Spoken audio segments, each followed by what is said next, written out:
familiar na word na ito. Yes. Hopefully, hindi kami mawala. Dahil hindi namin ito kabisado. At yes, tanga yung driver. Kapag ukit sa di mapil. Hindi? Magawa na. Kapit ang ikabog.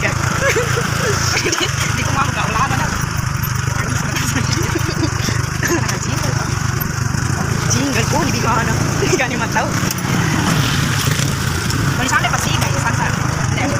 Yan na yung port. Yan na yung port.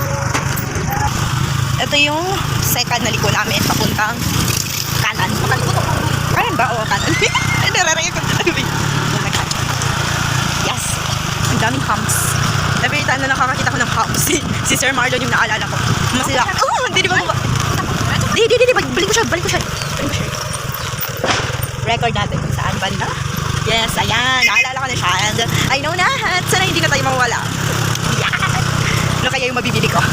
Sa pera ng ate ko. Tara na guys. Update ko kayo mamaya. Our next route, dito na tayo. Yes.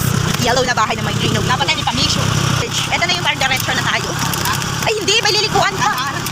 Saka lilikuan doon sa church. Ito yung last. And yes, guys. Nasa INC na tayo. Look at that. Wow, mag-dragon na. Diba? INC na yan. Tapos, liliko na lang. Tapos na. Nasa destination na tayo. Dito yung pagasolinahan. Liliko na tayo. Yes! Ayan. And nakarating din kami sa destination. Hindi pa pala. Mamaya pa. Wait. Nakadating na kami. Ayan ang destination. Ipakita na. Ayan. Ayan. Let's go guys. At bad trip ako. Dahil wala akong nabili. Pamasa ko sa ulit sa tissue. Wala akong makita. Uwi na tayo. Hanap kami ng isaw ngayon guys. Nakalampas ako sa bahay namin. Pero ay ba kami. At maghahanap ng isaw. Yay! You know, hinabol kami ng aso. Ay, kasi babayan. Isaw be. Nasa ukay na siya. Nasa ukay na kami. Ang sabi isaw, ukay na napunta. Galing. Nalosyang na, pero nakabili ng isaw. Yes, yun ang pinaka-importante sa akin ngayon. Nakabili ng isaw. Ng steady. Province.